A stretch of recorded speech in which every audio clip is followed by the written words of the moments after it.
Bom demais estar aqui com vocês, que alegria. Como o vídeo falou, sou o Digo. Meu nome é Rodrigo, mas me chame de Digo. Estou lá em Recife, terrinha boa. Alguém conhece Recife aqui, não? Olha, muita gente, hein? Maravilha. Podem voltar. Mas muito feliz por estar aqui. Moro em Recife, mas sou paulistano. Por isso que eu sou corintiano. Vai, Corinthians! E estou sofrendo agora, né, por conta dessa fase, mas vai passar em nome de Jesus. Mas, gente, bom demais. Eu entendo que isso aqui é muito caro, esse lugar, esse ajuntamento, essa mesa, como eu tenho aprendido muito com vocês. Já há muitos anos, tenho grandes amigos que brotaram desse ministério. Temos esse pai para nós, que é o Paulo Júnior, não sei se ele está assistindo aí em Uberlândia. Mas temos Pijama, conheci o Gálvaro agora recentemente, estou sendo acolhido pelo Marcão, pela sua esposa Débora, enfim, aprendo demais, sou muito forjado através dessa mesa chamada Sal, Sal da Terra, e obrigado pelo convite, por me receberem. Eu percebo que vocês de Goiânia são mais, digamos, pessoas que abraçam mais do que os pernambucanos, assim. O nordestino, ele é uma pessoa muito abraçante, digamos assim, mas eu vejo que vocês também são muito calorosos e eu me sinto muito abraçado, muito amado por vocês e obrigado por esse carinho.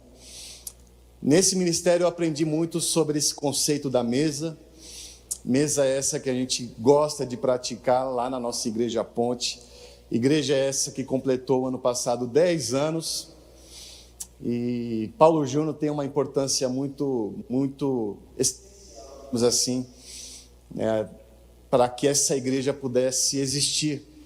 Então ele esteve conosco, né, na celebração de 10 anos, ele que foi meio que um empurrãozinho para a gente começar esse algo novo, jovens fazendo uma coisa que a gente não sabia como fazer, mas apesar de nós, Deus tem feito grandes coisas nesses 10 anos.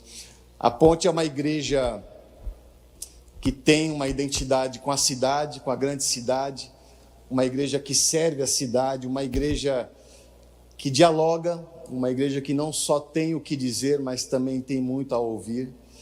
E a gente tem tentado aprender e viver aquilo que o Senhor tem nos direcionado para viver. E essa mesa, ela é essencial para a saúde da nossa igreja, essa mesa chamada Sal. Aqui eu aprendi, né, através dos irmãos dessa comunidade, eu aprendi que na cruz você reconhece o amor de Cristo, né, mas na mesa você experimenta desse amor. A cruz traz reconhecimento, mas a mesa traz o experimento. Então eu tenho aprendido a provar desse amor com essa mesa chamada Reino de Deus, né? E eu fui meio que desafiado a falar sobre esse tema. Propósito, palavra essa que é praticamente sinônimo da palavra que foi aprofundada ontem, que é vocação. Vocação e propósito são duas palavras muito semelhantes. Uma se conecta com a outra. Mas eu queria compartilhar com vocês sobre esse propósito que não apenas traz amor, mas traz como consequência desse amor a dor. Dor essa que eu estou vivendo, literalmente. Eu passei por um processo muito difícil de saúde agora, nesse início de ano. Fiz uma cirurgia que teve uma infecção grave, quase tive sepse. Fui no céu e Deus falou, volta, agora não. Mas tenho enfrentado dores profundas. Nesse exato momento sinto algumas dores. Então peço paciência caso eu dê uma parada, dê uma respirada, porque eu tenho 2 barras de ferro aqui no peito que estão me incomodando um pouco, mas Deus vai me revigorar. Tem me ensinado a extrair amor nessa dor. E a beleza do Evangelho é isso, você enxergar a flor no asfalto, né? Enxergar a beleza em meio ao caos. Deus usa até a dor como ferramenta para reconhecer o seu amor. Então, o propósito ele também se conecta com dor. E quando eu penso em dor, eu penso em profetas, né? O profeta, ele carrega uma dor. O profeta, ele carrega o peso do coração de Deus. O profeta absorve as dores de Deus. Então, eu vejo que o profeta, ele também traz um ensinamento sobre um propósito que gera dor. E Deus colocou no meu coração o profeta Jeremias. E eu queria convidar você a abrir Jeremias capítulo 20, do versículo 7 ao 9.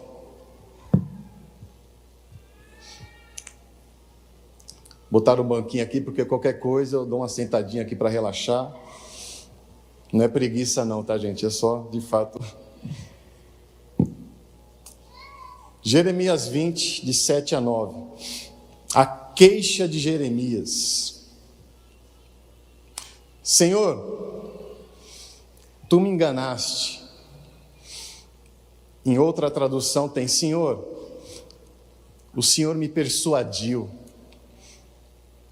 Numa outra tradução tem: Senhor, tu me seduziu. Aqui lemos na NVI: tu me enganaste, e eu fui enganado, foste mais forte do que eu e prevaleceste. E por conta dessa sedução, eu sou ridicularizado o dia inteiro. Todos zombam de mim. O fato de fazer aquilo que o Senhor quer que eu faça me traz insulto, me traz vergonha. Versículo 8: sempre que falo é para gritar que há violência e destruição. Por isso a palavra do Senhor trouxe-me insulto e censura o tempo todo. Mas se eu digo, não mencionarei, nem mais falarei o seu nome, vou ficar calado, não vou falar o que o Senhor quer que eu fale. Se eu tento fazer isso, é como se fosse um fogo que ardesse no meu coração, um fogo dentro de mim. E eu estou exausto tentando conter essas palavras que queimam em mim, já não posso mais contê-las. Fiz uns adicionais na reflexão. Mas esse texto de Jeremias nos faz entender um pouco da dor que ele transmite. O poeta também é profeta, o profeta é poeta. Então existe poesia, existe dor nesse desabafo de Jeremias. E esse texto fala muito sobre vocação. Vocação, que do latim é vocare, que significa chamar. Então, vocação é um propósito, um chamado de Deus na sua vida e através da sua vida.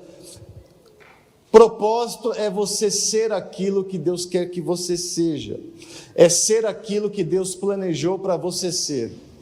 Então, essa palavra vocação e propósito é uma palavra que mexe muito com a gente. Talvez muitos de vocês, como eu, já viveu a tal crise do propósito, a crise da identidade. O que Deus quer que eu seja, o que Deus quer que eu faça, o que Deus quer que eu fale, qual é o meu chamado, por que eu existo, qual é o motivo da minha existência, qual é o propósito da minha existência. Eu já mergulhei muito nessa crise. Eu estou há 20 anos em Recife, completou agora dia 31 de janeiro, 20 anos. Morei por 17 anos em São Paulo, então sou um pouquinho mais pernambucano do que paulistano. Sou casado com uma pernambucana arretada e tenho um filho que me chama de painho. E eu gosto dessa misturinha. Mas quando eu cheguei em Recife, eu tinha 17 anos. Cheguei no dia 31 e no dia 1 de fevereiro eu tive o meu primeiro dia de aula. E eu me assustei com a cultura recifense. Não só a cultura do estilo de vida, a cultura da culinária, mas também a cultura educacional. Eles têm uma garra, uma pressão que é imposta de que você precisa já saber aquilo que você quer ser. As pessoas conectam propósito com profissão. Então, muitas pessoas lá da minha terra, Recife, já no primeiro colegial, no 8º ano, já sabem aquilo que querem fazer no vestibular, o curso que querem prestar. E eu cheguei sem saber de nada. Todos da minha sala sabiam o que queriam ser, menos eu. E eu passei o primeiro semestre sem saber, o segundo semestre também não fazia ideia o que eu queria ser. Tive essa pressão e meus pais ficaram preocupados, né? Ao ponto de me levar para um teste vocacional. E eu fiz um teste, respondi algumas perguntas. Na verdade, o meu sonho era ser um rockstar, né? Não deu certo. Graças a Deus, talvez, não sei. Mas no teste vocacional, eu tinha mais uma conexão voltada para a arte, né? Mas quando eu fui prestar o vestibular, eu tentei em cada faculdade um curso diferente. Em uma faculdade eu tentei ciências da computação, não tem nada a ver comigo. Em outra eu tentei design. Me formei em fisioterapia. E hoje eu sou pastor. Ou seja, uma bagunça, né?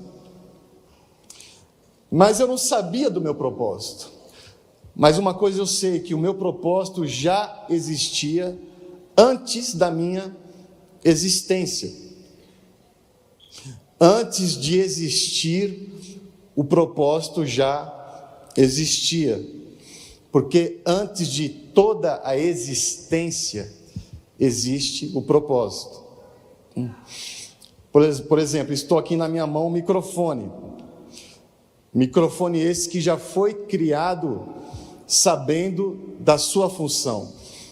Já existia o propósito antes de criar o microfone. Ele não foi criado de uma forma aleatória, de tipo, vou fazer algo aqui, vamos ver no que vai dar, um microfone. Não, ele já foi criado para ser um microfone. O Criador já o criou para exercer essa função. Pois quem determina o propósito da criatura é o Criador. O propósito, ele já existe antes da existência. Então o propósito, ele não vem antes, não vem depois da criação. Ele vem antes. E isso serve para nós. É a mesma coisa conosco. Antes de você vir a existir, o seu propósito já existia no coração de Deus. Antes de você existir, você já existia no coração de Deus. Você não é uma aleatoriedade. Você não foi criado por acaso. Deus te criou já sabendo daquilo que você deveria ser. Porque quem determina o propósito da criatura é o Criador. Portanto, o verdadeiro cristão, o verdadeiro, não o Nutella, ele é chamado para viver o seu propósito, a sua vocação. Tem muitas pessoas que se dizem cristãs, mas que não querem viver o propósito. Eu quero Cristo sem viver Cristo. Tem pessoas que são descoladas do propósito de forma intencional. Tem muita gente que prefere ter do que ser.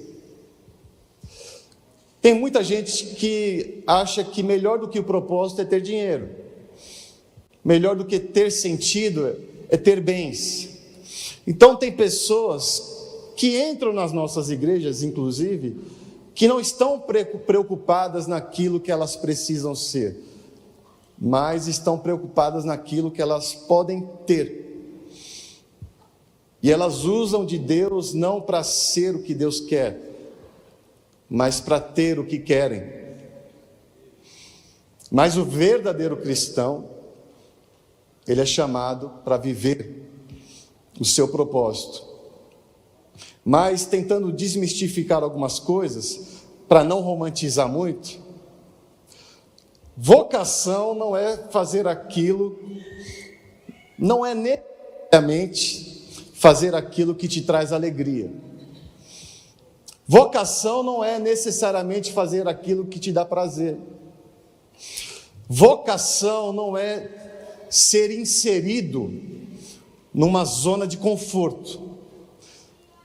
Na perspectiva do reino, vocação é fazer aquilo que te dá sentido, que traz sentido. Na perspectiva do reino, vocação é sentido e não alegria. E ter sentido não necessariamente vai te dar alegria o tempo todo. Obedecer a Deus não necessariamente vai colocar um sorriso no seu rosto. Ou você acha que Abraão foi sorridente com um punhal na mão indo sacrificar o filho? Ou você acha que Moisés foi saltitante e serelepe indo para o Egito para peitar Faraó? Não, porque propósito não é algo que te traz necessariamente alegria, prazer. Não é algo que te traz conforto. Pelo contrário, propósito é sair da zona de conforto.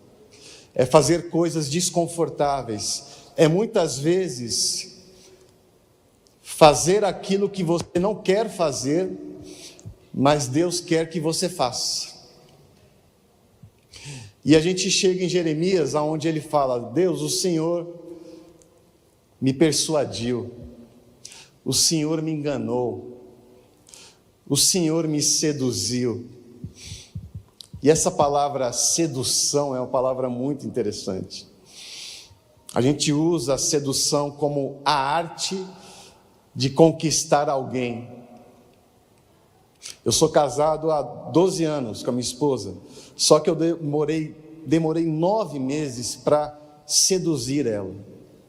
Ela deu muito trabalho.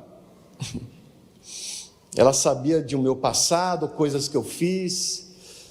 Ela falou: eu sei que você fez no verão passado, Diego. Então ela deu trabalho para seduzir, para ser seduzida. E eu insisti, fui fiel, fiz jejum e deu certo em nome de Jesus. Mas, fechando esse parênteses, a sedução, ela não é apenas algo que te dá prazer, não é apenas um desejo. A sedução também é correr riscos. Sedução também é arriscar.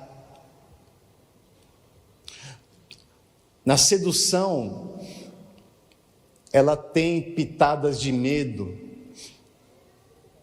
traz insegurança, ela te faz pular de alegria, mas ao mesmo tempo faz com que as suas pernas ficam trêmulas. Ela treme as pernas, mas você pula de alegria. A sedução é uma força que te faz querer se aproximar, mas ao mesmo tempo faz com que você queira se afastar. É esse paradoxo. E o nosso Deus é um Deus que quer nos seduzir, porque a vocação, o propósito, é fruto de uma sedução. Todo aquele que exerce a sua vocação foi antes seduzido por Deus. Então Deus, por exemplo, ele seduziu Moisés através de uma sarça ardente. Deus usou uma árvore falante, flamejante, como ferramenta para seduzir Moisés. Essa árvore trouxe encanto, mas ao mesmo tempo trouxe espanto. Trouxe encanto ao ponto de Moisés querer se aproximar, mas trouxe espanto ao ponto de Moisés querer se afastar. Trouxe encanto, mas trouxe medo. E essa árvore disse: Moisés, você tem um propósito. Volte para o Egito, saia do conforto de Midian e vai para o desconforto do Egito, para libertar e liderar o meu povo. Só que é interessante que antes de Moisés ser seduzido por Deus, ele tentou fugir dessa sedução por no mínimo 5 vezes. E você vê essa tentativa de fuga de Moisés em Êxodo capítulo 3 e 4. No capítulo 3, versículo 11. Mas Deus, quem sou eu para peitar Faraó? Fuga número 1. E Deus diz: eu estarei contigo, Moisés, não tenha medo. Versículo 13. Certo, mas eu vou falar isso em nome de quem? Como eu vou te apresentar para o Faraó? Fuga número 2. Diga que o eu sou está mandando dizer o que você vai dizer. Capítulo 4, versículo 1. Tá certo, Deus, eu estou entendendo. Mas se esse pessoal não acreditar em mim, o pessoal vai rir da minha cara, isso não faz sentido, isso é ridículo, eu chegar, pedir para libertar um povo de uma escravidão, quem sou eu? O pessoal não vai acreditar em mim. Fuga número 3. Moisés, está vendo essa vara que está na sua mão? Joga, virou cobra. Pega a cobra, virou vara. Eu estarei contigo, Moisés. Relaxa o coração. Capítulo 4, versículo 10. Sabe como é que é, Deus? Eu esqueci de te falar, eu sou gago. Eu tenho dificuldade de falar, você vai mandar eu falar, eu vou chegar na hora, eu vou travar, eu vou atrapalhar o seu plano. Não dá, cara. Fuga número 4. Moisés, eu colocarei as palavras na sua boca. E quando Moisés viu que todas as suas justificativas não deram certo, no versículo 13 ele tenta a última. Deus, na boa, chama outra pessoa. E Deus reforça: eu estarei contigo, Moisés. Cola em mim que é sucesso. Tá bom, Senhor. O Senhor me persuadiu. O Senhor me seduziu. Eu vou para o Egito. Jonas foi a mesma coisa. Antes de ele ir para Nínive, ser seduzido por Deus, ele tentou fugir no mínimo 3 vezes. Jonas, vai para Nínive. Vou nada. E fugiu e se escondeu no barco. Fuga número 1. Teve uma grande tempestade. Se escondeu no porão do navio. Fuga número 2. Viu que o caos estava instalado naquele momento, naquele ambiente. O que eu vou fazer? Vou dormir. Fuga número 3. E quando ele viu que nada funcionava, ele entendeu que todo aquele caos, aquela tempestade, era uma ferramenta de sedução de Deus, ao ponto dele pular do barco e ser engolido por um grande peixe. E na barriga do grande peixe ele falou: tá bom, Deus, o Senhor me enganou, né?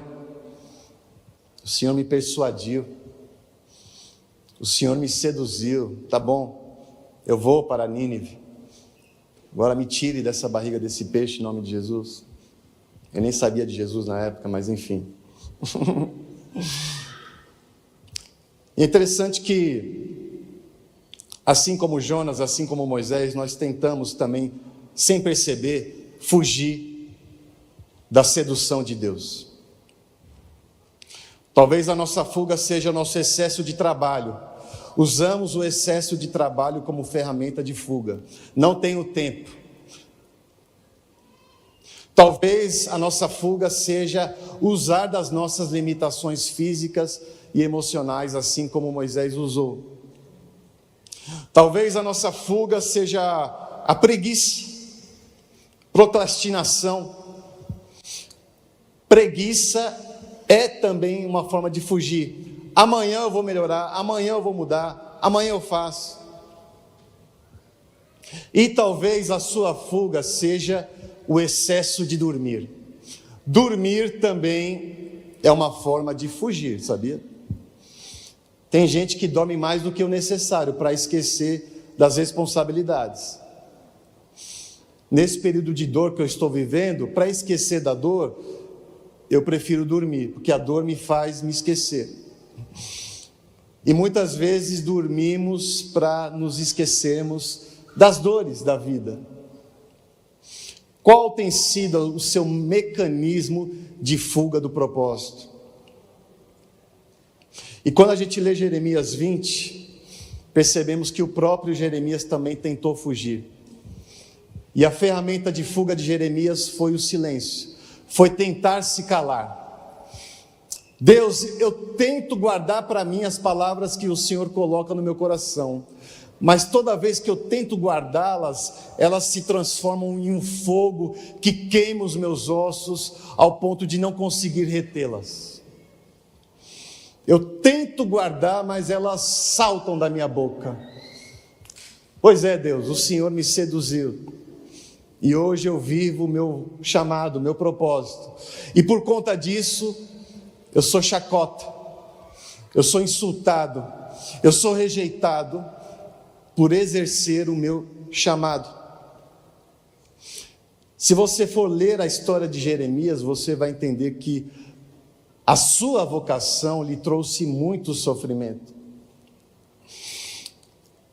Porque chegamos no ponto principal. Vocação não é apenas fazer aquilo que Deus quer que você faça. Vocação não é apenas falar aquilo que Deus quer que você fale. Vocação também é sentir aquilo que Deus sente. Vocação também é se dispor a sentir as dores de Deus. E Jeremias, ele sentiu porções dessas dores. Ele não apenas falou das dores de Deus, ele sentiu porções dessas dores. Então a dor do insulto, a dor do desprezo, a dor da rejeição, são dores que Deus também estava sentindo naquele momento.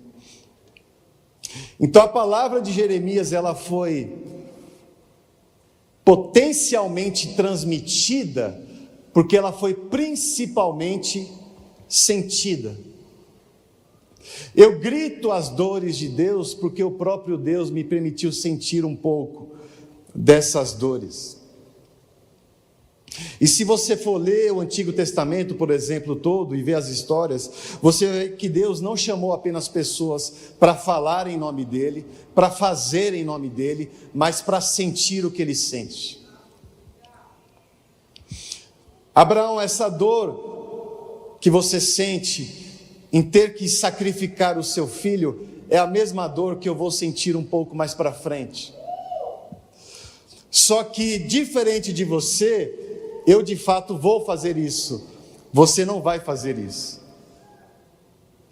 Moisés, essa dor que você está sentindo em ver o seu povo idolatrando o bezerro de ouro, é a dor que eu sinto todos os dias, em ver o meu povo idolatrando falsos deuses. Da mesma forma, Davi, essa dor que você sente por ser traído pelos seus filhos, é a mesma dor que eu sinto por ser traído todos os dias pelos meus filhos. Todas as dores que sentimos, Deus sentiu primeiro. Então vocação não é apenas falar e fazer, é sentir. Só seremos eficazes no nosso falar e no nosso fazer se formos sensíveis no sentir. E com Jesus foi a mesma coisa. Jesus é o Deus Filho que veio ao mundo falar em nome do Pai, fazer em nome do Pai e sentir as dores do Pai. Logo após a ressurreição de Jesus, encontramos os seus discípulos fazendo em nome do Filho, falando em nome do Filho e sentindo as dores do Filho.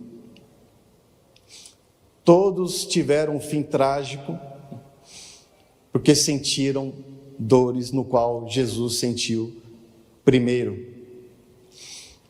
E hoje Jesus nos seduz e também nos convida para sentirmos as suas dores. Quando Jesus fala, tome a sua cruz e siga-me, eu entendo que propósito, na ótica do reino, tem formato de cruz. Seguir a cruz e seguir tomar a cruz e seguir a Jesus não é apenas acreditar em Jesus, mas também é participar das suas dores. Coisa que o próprio Paulo disse em Filipenses 3, eu não quero apenas reconhecer a existência de Jesus, mas eu também quero participar do seu sofrimento. Pois só é possível falar e praticar do amor do Pai se você se dispor a sentir a dor do Filho. E a Bíblia nos ensina que talvez algumas dores que eu sinto podem ser pequenas demonstrações de dores que Deus sente. Então, Deus, essa lágrima que escorre nos meus olhos é a mesma lágrima que também sai do seu rosto. Da mesma forma como eu choro de dor, eu sei que o Senhor também chora a minha dor. Deus, essa dor da angústia que habita em mim, eu sei que o Senhor também sente essa dor. Essa angústia de desprezo que eu vivo, é uma dor também de desprezo que o Senhor vive através dos seus filhos. A dor da traição que eu estou sentindo, eu sei que é uma dor que o Senhor também sente. E a pergunta que eu faço é: quais são as dores da sua vida que tem um formato do coração de Deus? Quais são as dores de Deus que talvez você precisa sentir? O que do coração de Deus você pode experimentar através dessa dor? Pois para que eu seja a cura de Deus no mundo, eu preciso sentir as dores de Cristo no mundo. E para encerrar, porque eu já passei 2 minutos aqui, tem uma frase que eu acho que fui eu que criei. Ela é meio Paulo Juniana. Que ela diz o seguinte: o verdadeiro propósito gera em nós um compromisso que nos compromete. O verdadeiro propósito gera em nós um compromisso que nos compromete. Lá na nossa igreja nós temos os projetos diaconais ou sociais, como você prefere dizer, que atende a cidade durante a semana, e um dos principais projetos que temos lá é o balé. E certo dia eu estava vendo as bailarinas e vi uma que se destacava das demais. Eu via ela e percebia que ela tinha vocação para isso. Comecei a notar o seu desempenho, a sua performance, e teve um momento que ela parou, ela sentou, ela tirou a sapatilha do pé direito e começou a massagear o pé. Isso me fez pensar nessa frase, porque o pé esquerdo da sapatilha é o propósito. O pé direito da massagem é o comprometimento desse propósito. É a dor que esse propósito traz. Porque o verdadeiro propósito gera dor. E a minha oração, que nesses 35 anos desse ministério esse que quando nasceu tinha apenas 2 anos, e eu sei que esse fundamento é baseado em um propósito, não um suprimento de carência. É uma igreja que está preocupada em ser e não em ter. E a minha oração é que nesses próximos 35 anos, essa igreja continue sendo seduzida por Deus. E que essa igreja também seja uma ferramenta de sedução para a cidade. Que vocês sejam Jesus seduzindo a cidade em direção à cruz. Essa é a minha oração, e eu faço esse convite para você a voltar a ser seduzido por Jesus. Não apenas reconhecer que Ele é o Messias, mas se dispor a sentir as dores que Ele sentiu. E o nome disso é propósito. Que Deus te abençoe.